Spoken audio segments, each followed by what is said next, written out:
Von Miller is suspended. The Bills sign a new defensive lineman, and herd mentality all coming your way today on Locked On Bills.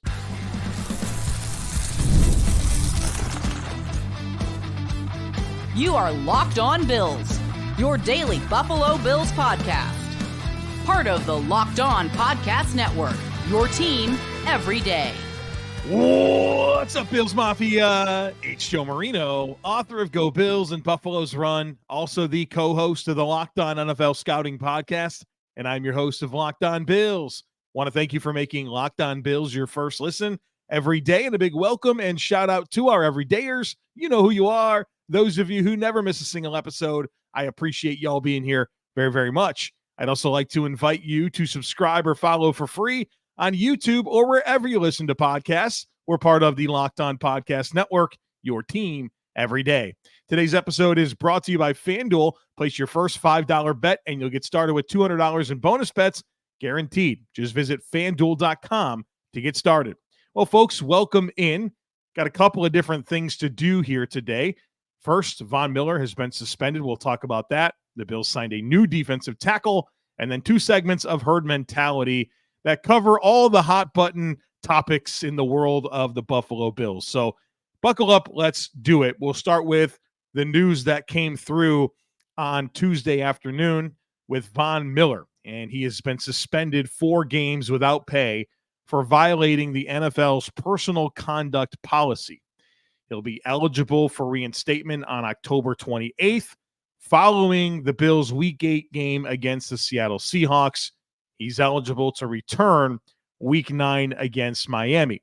So he will miss this week against Houston, next week against the Jets, the following week against the Titans, and then the following week against Seattle. Those would be the 4 games he is scheduled to miss. And we don't know for sure why Von Miller was suspended. The NFL did not specify that in their release on Tuesday afternoon. Now, many assume that it's from his arrest last year for allegedly assaulting his pregnant girlfriend. We don't know for sure what those details are. So hopefully we get some more information so we can have a better understanding as to why he was suspended for 4 games. Now, I know there's a lot of questions about the contract, so we'll talk about the contract, then we'll get into the on-the-field impact. I had a Twitter exchange with Mike Ginnetti from SpotRack. SpotRack is a resource that deals with NFL contracts. They put them out there, they log them, they track salary cap space, all kinds of stuff. And so I asked the questions that I think a lot of people have about what's the impact to the salary cap, the Von's contract, guaranteed money, all that stuff. This is what Mike Ginnetti said to me. Von Miller will forfeit $333 of his $1.5 million salary per his 4-game suspension. Before the renegotiation, Miller had $17.145 million in base salary, which would have resulted in $3.81 million of forfeiture today. The only thing that voids is the remainder of his 2024 base salary guarantee, which is $833,000. He'll also lose $60,000 in per-game active bonus, and he'll have a much harder time making back the money he converted into sack incentives now as well. So that's the contract implication. There's nothing more, nothing less than that. Now, this is my own commentary, so that Mike didn't say this. This is me talking now. I think you can also look at this overall situation, and it would appear to me that Von Miller's reworked deal that we talked about in the offseason that saved a bunch of cap space for the Bills and put that money back in incentives for Von Miller to the point where he could actually exceed what he was going to make in 2024. It would appear that that reworked deal likely came with an understanding that this suspension was coming. The reworked deal, in my mind, went from a good gesture move by Von Miller to leveraging the suspension for the Bills to get cap space and for the amount of money Von Miller would lose in being fined for the suspension to be lower, right? Because it's going to come against base salary. Well, that went down, right? As part of adding it into incentives. You can see that there was some manipulation here where both parties said, hey, this looks like it's coming. Why don't you do this? That way you'll get fined less, and then we'll get cap space, and it'll look like a good gesture move here in the middle of the offseason. That's what it smells like to me. And then the fact that the Bills have rostered 6 defensive ends to this point also suggests to me that they knew this suspension was coming or was at least a pretty strong possibility. And so that's where we're at. Von Miller will miss the next 4 games. Obviously, he's had a good start to the season. Not in a leading role. He's a part-time player coming in on passing downs and has made a really strong impact. He's helped the Bills. And he won't be available for the next 4 games. So what does that mean on the field? Well, Greg Rousseau and A.J. Epenesa will continue to be your starters. And then you still have 3 more players. You have Dawuane Smoot, you have Casey Toohill, and you have the rookie Javon Solomon. And Dwayne Smoot has been back for 2 games now. He's played 37% of the snaps. Casey Toohill so far this season has played 30% of the Bills' defensive snaps. Those guys are going to factor into the mix maybe a little bit more than they have to this point. And then I think you really see Javon Solomon's opportunities ramp up. So that's what I think you'll see happen on the field. And I'm intrigued to see a little bit more Javon Solomon. And, I think the Bills have good plans for Dwayne Smoot. And obviously they really like Casey Toohill, who plays really hard. I'm not sure he's a very gifted processor or like super talented pass rusher, but he's athletic and he plays extremely hard in every snap. So that's what your edge rush rotation looks like. Now, the Bills, of course, get a roster spot with Von Miller being suspended, and they've used that, and they signed defensive tackle Zion Logue from the Falcons practice squad to the Bills active roster. Logue is a 2024 6th-round pick by the Falcons out of Georgia. So he was just drafted last April, and he spent the offseason with the Falcons. He didn't make the initial roster, cleared waivers. They signed him to the practice squad. Now the Bills have signed him to their active roster.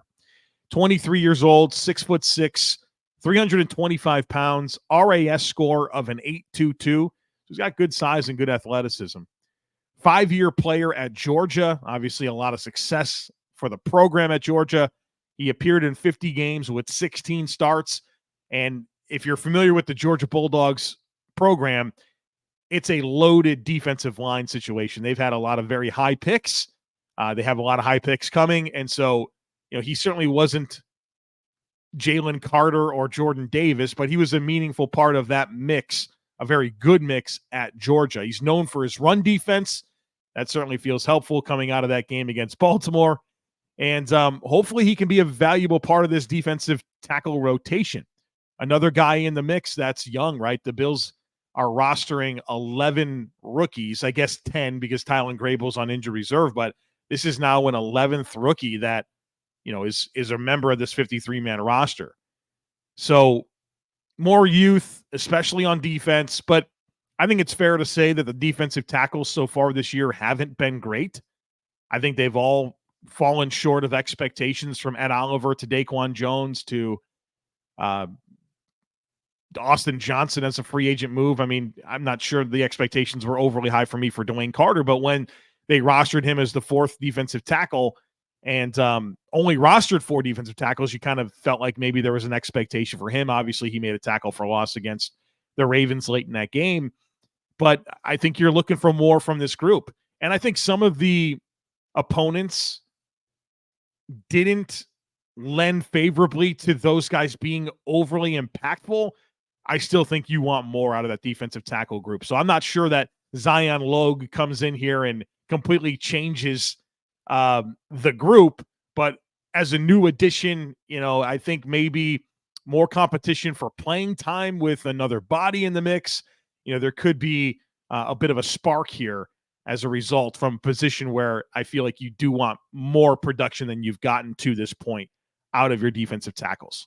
So the Bills have that going on right now. Miller suspended, a new player, and obviously a lot of consequences to all of that. All right, folks, coming up on the other side of it, a couple of segments of herd mentality. We're going to get to all the hot button stuff. Brady, Babich, Curtis Samuel, Dalton Kincaid, all the stuff here on the other side of it, folks. Be sure to stick with me. PrizePicks is America's #1 daily fantasy sports app with over 5 million active members. PrizePicks is the easiest and most exciting way to play daily fantasy sports. Unlike other apps on PrizePicks, it's just you against the numbers. All you do is pick more or less on 2 to 6 player stat projections and watch the winnings roll in.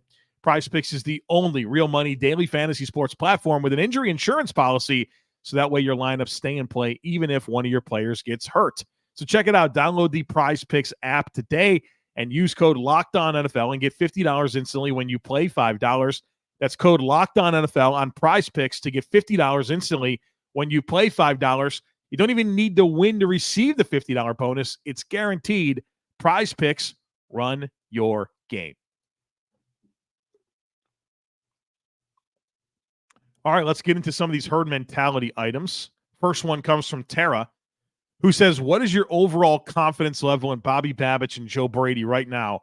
Or do you think it's too small of a sample size to evaluate them? When I think about how they each coordinated their respective sides of the ball versus the Ravens, I want to chalk their mistakes up to being rookie coordinators. I'm curious if you think these mistakes are one-off or if it reflects a deeper problem. It's a good question. I understand the timing of the question. I do think that through 4 games, right, if you look at each game as 25% of the equation to this point, there's been way more good than bad.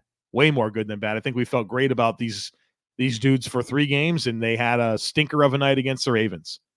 And I think the reality is sometimes people are just bad at their jobs, and it happened on the same night for both of them. I went in hard. I mean, if you listen to the All-22 review, you know that I took great exception with the performance of both Brady and Babich, and I articulated that pretty straightforward on the All-22 review. And, yeah, they needed to be better. I think that they let the players down. I don't think they put the players in reasonable situations to be successful, and that's the job of a coach. And, again, don't underestimate people's ability to be bad at their job. It happens sometimes. And I know that we look at NFL coaches and have high expectations. They get paid a lot of money to do this. So does the other team, right? I think you got to give Baltimore a lot of credit. They had a great game plan. They executed well. And it was always a tough assignment for the Bills going up against an AFC contender on a short week on the road. It's a tough assignment.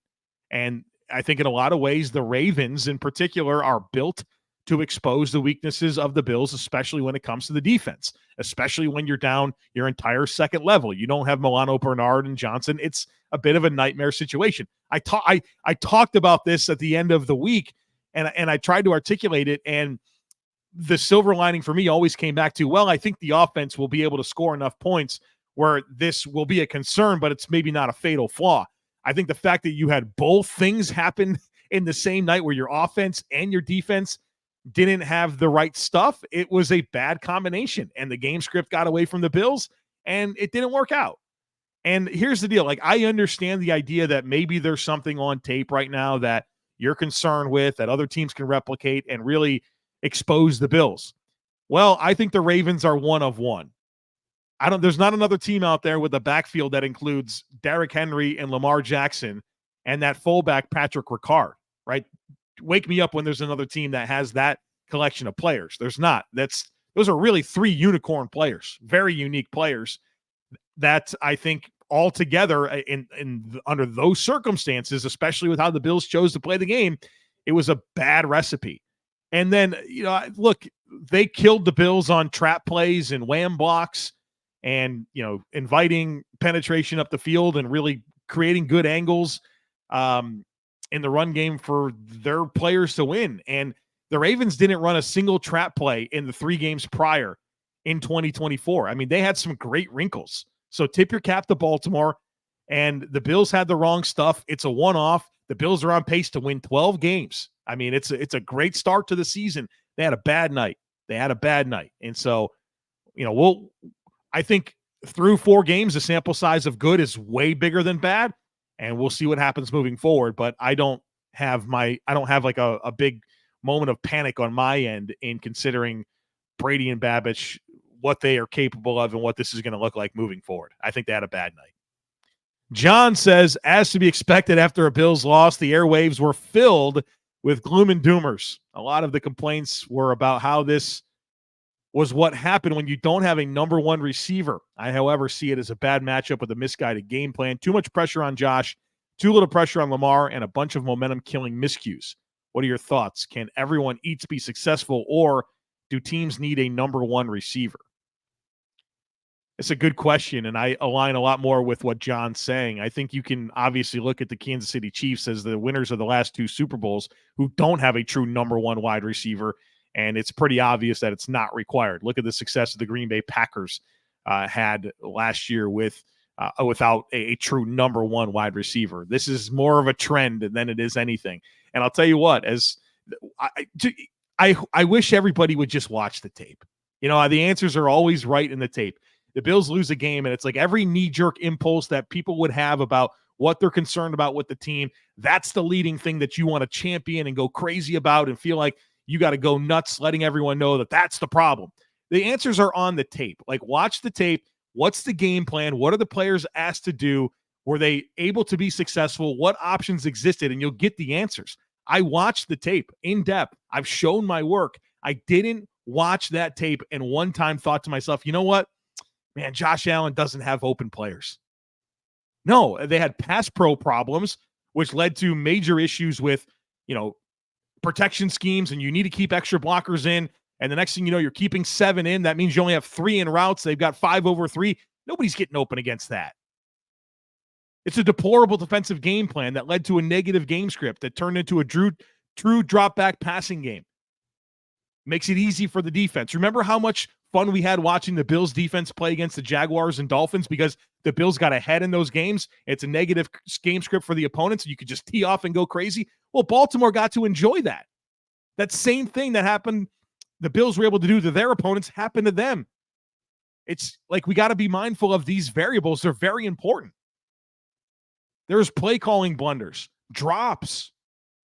I think Josh had 3 different misreads that I would say were pretty costly, and that's pretty normal. But for 3 games, you were completely unconcerned about not having a number one receiver. The game script gets away from you, and all of a sudden, this is going to be at the forefront of people's minds and concerns? Come on. Sample size matters, and context very much matters. Again, I didn't watch that game tape and thought to myself, man, Josh doesn't have anybody open. But because they score 10 points and all of that, it's going to be the big talking point, when in reality, I don't know, watch the tape and you show me where there was consistently not options available for Josh Allen. Protection issues, we can talk about that and how that ruined a lot of plays. How about some play call sequencing? That was a problem. It's not just that. But everybody wants to point their finger at the thing that they're most passionate about and make it like that's the leading concern. I don't know. I don't agree with that. Kevin says, I'm curious what some of the advanced metrics would say about Dalton Kincaid's performance after 4 games. I, like many fans, were expecting a higher level of production from him this year, but so far it feels like B- or C+.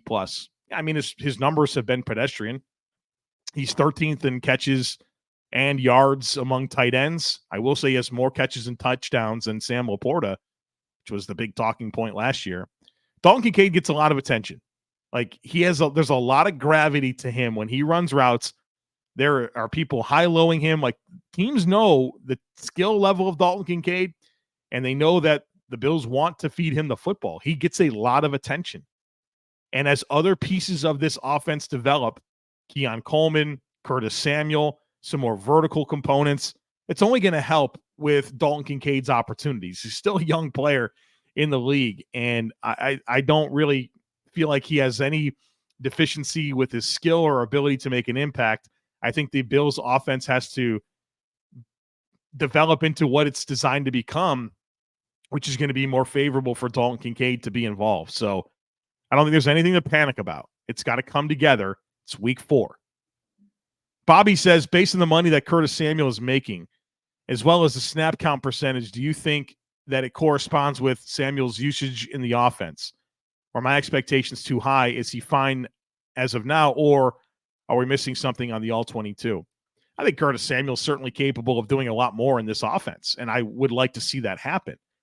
I think we're very soon forgetting how much new exists in this offense, like a brand new wide receiver core, 2 new starters in different spots in the offensive line, a new running back to incorporate, Joe Brady's first full year as the permanent offensive coordinator. Not everything's going to click right away, guys. It's not all going to happen right away. And I think the missed time that he had late in the preseason throughout training camp up into the build up to the season with the turf toe thing, that's going to put him behind, right? That's not going to help him hit the ground running when he's missing that valuable time in the lead up to the season.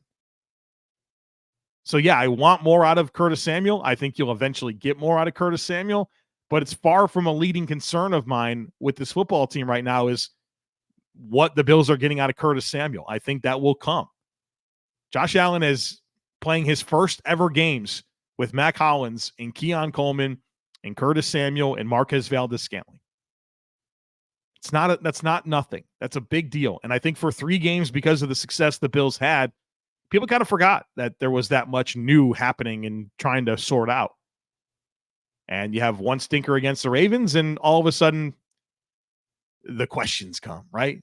Let's let it play out, and let's see how the sample size develops. Right now, it's 3 to the good and 1 to the bad. And again, I don't think that the wide receiver talent was the leading cause of why the Bills got blown out by the Ravens. We'll talk a lot. I think it's a lot more about the defensive game plan. I think it's a lot more about how that impacted the game script, how that impacted protection schemes. I think those are what you should be focusing your attention on for what happened against Baltimore, and then ask yourself how much of that is probably going to be an issue moving forward. Again, the Ravens are 1 of 1, so I'm pretty optimistic. The Bills are on pace to win 12 games, folks. I mean, they're on pace to win 12 games. Let's let it play out. I think it'll be all right. All right, folks, got more on the other side of it, including some kicker conversations, some O-line discussions, and run stopping. We'll talk about that on the other side of it, folks. Be sure to stick with me. Hey, NFL fans, you can start this season with a big return on FanDuel, America's #1 sportsbook. So when you get the hunch in the middle of the game, you can check out the latest stats, view live play-by-play, and so much more on the same page where you place your bets. You'll get started with $200 in bonus bets guaranteed when you place your first $5 bet. That's FanDuel.com. All right, folks, more to get to.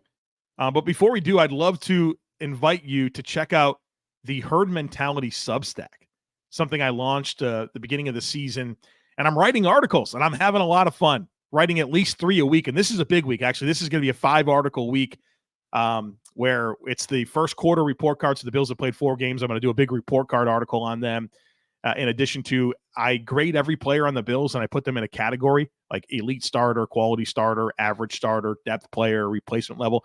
And every 4 games, I update those grades. And so I'm going to do a big article on where I think those grades need to shift after 4 games. And so a lot of content coming there. I do a big picture thoughts article after every game. I do a weekly metrics column on Josh Allen and add context to, how he's playing. And we do a big scouting matchup preview for the Bills' upcoming game. So lots of content, year-round content on the Herd Mentality Substack. So if you're looking for more out of me, you can get it.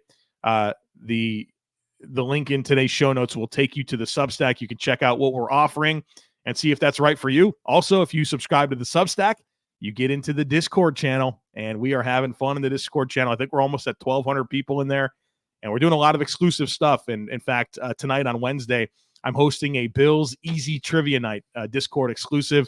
We're doing a lot of fun stuff in there. We've got a lot of community building things. And so as this podcast has grown, one of the things that I've become passionate about is building community around it. And through the Substack, through the subtext, through the Discord, we are doing that and connecting Bills fans from all over the world and having a lot of fun. So check it out. A link in today's show notes to see what the Substack, the Herd Mentality Substack, it's a little sub-brand that I'm building, can offer to you. All right, more Herd Mentality. Let's do it. Next one from Bub. Bub says, what do you envision as a run-stopping package for the Bills? what would a 5-man front look like personnel-wise? Would a double mug look be better against heavy personnel? Yeah, I'm in favor of some different stuff here for sure. And on one hand, I think it's less about personnel groupings as it is box counts. Like, all right, you want to play with smaller people. Okay, we can talk about that, but you got to put more players in the box. You have to be willing to put more players in the box. You can't go up against heavy personnel and nickel personnel with 6 in the box. Like, you're going to lose that matchup against Baltimore in particular. But if you did want to incorporate some 5-man fronts, I think you'd love to have your starting linebackers available. That way you can use Dorian Williams as a true Sam linebacker. And I think you would walk Dorian Williams up as a strong side linebacker on the tight end side.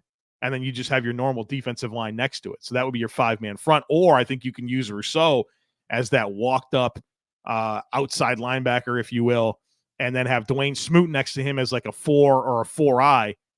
Epenesa is your opposite edge, and you have your normal defensive tackles. Like, I think there's definitely options if you wanted to go with that 5-man front. And maybe situationally that'll make sense. But again, I think Baltimore's 1-1. I don't know that you're going to find yourself in that type of conflict moving forward. So I'm here for the 5-man fronts. I think box counts is probably where my number one focus is. I think you have got to be willing to load up that box a little bit more than you have, because running the ball is about math, right? Do you have more blockers or do they have more box defenders? And whichever one has more, that's going to probably be the successful situation. So I'm in favor of new wrinkles for sure. Peter says, and a lot of people ask me this, do we sign Brandon McManus? Brandon McManus is a veteran kicker that had some allegations against him this offseason that wind up being dismissed recently. And so he's a free agent kicker that could be signed. And of course, with the mounting concerns for Tyler Bass, I think any available kicker is worthwhile to discuss. I'll tell you this. Yeah, I'm concerned about Tyler Bass. I mean, it seems like there's just a lot of issues, right? Like just consistency, whether it was how he finished last year, how he practiced all offseason, and what we've seen so far this year. I mean, there's just not a lot of confidence in Tyler Bass. I get that. I'm concerned. I talk about special teams, I think, more than anyone in the world, and I understand the concerns. But I'll tell you this about Brandon McManus. Brandon McManus is also inconsistent. He was 81% in 2023. He was 78% in 2022. He's 81.4% for his career. It's not like he's been a world beater kicker. He's 13 of 23 from beyond 50 the last 2 years. He has 2 misses inside 29 over the last 3 years. Had 2 misses inside 39 in 2022. I don't know. Like, it's not, he doesn't seem overly attractive for me. And here's my deal. If you want to have a new human being as a kicker and have change just to make change, like, that doesn't make a lot of sense to me. I don't like the idea of going from inconsistent to inconsistent while racking up $7 million in dead cap space. It doesn't make sense to me. I would love to have a better kicker. Yes, for sure. I want to have confidence in the kicker. But I don't want to just change for the sake of putting someone else in there that has a broad sample size of inconsistency as well, like just to rack up $7 million in dead cap. So upgrade the kicker spot. Sure. Here for it. But why would you do it with somebody who's inconsistent? That would then be on his 3rd team in as many years for a reason. Like, you better, if you're going to do this in season, you better be right that this kicker's better than Tyler Bass. James says, last year you mentioned communication issues with McGovern and Morse. This year there are potential communications issues on the interior. Is McGovern the common denominator there? I view him as a solid starter, but not a position I'm sold on long-term. I'm interested in your analysis as a lover of trench play. So the issues with McGovern and Morse, I don't know that I would call them communication. I thought they were timing issues in the run game. I thought those 2 players next to each other in the run game was where you had problems, where whether it was exchanges with like combo blocks or you're working zone runs and they're just not on the same page. Like, I thought that was the issue. I didn't necessarily think it was communication issues in pass protection, where I feel like that's where the problems are. I think their communication in the run game is really good. It's in the pass pro, the middle three, and it looks way more like an Osiris Torrance issue to me. He's the guy that I feel like is getting twisted up, like the threat of pressure and how he responds and what gaps he leaves open and how he passes off guys. To me, it really does look like an isolated issue with Osiris Torrance more than anything that I would say is due to Connor McGovern as the guy playing next to him. So I think McGovern's okay. I don't think he's a great player. I think he's a sufficient level starting center in the NFL. And maybe you take that skill set with clearly the team likes him. Clearly Josh Allen likes him. And you think, okay, maybe he's the right guy for the job. But am I enamored with him? No, I think he's fine. Is he upgradable? Sure. But I think more than anything, Osiris Torrance has got to play better. If you're looking for a Torrance to take a step in year 2, I don't think it's happened yet. And I'm looking for that. I'm looking for him to really emerge. And I think he's been more stagnant than anything. So we'll let it play out. But right now, I look at this middle three, and I do feel like there's room to get better for sure. And hopefully more time together will result in that. And the Bills obviously have an elite offensive line coach in Aaron Cromer to unlock the potential of these players. All right, folks, that's going to do it for us here today on the podcast. Starting tomorrow, we're getting ready for Bills-Texans. We'll do crossover Thursday, my primer on Friday, final thoughts, injuries, banged-up Bills on Saturday. It'll be here, week 5, big one. Want to get this one. Don't want to lose 2 in a row. We'll get you ready for it the rest of the week. As always, I kindly ask that you share, subscribe, rate, and review. Have a great rest of your day. Go Bills, and I look forward to catching up with you again real soon.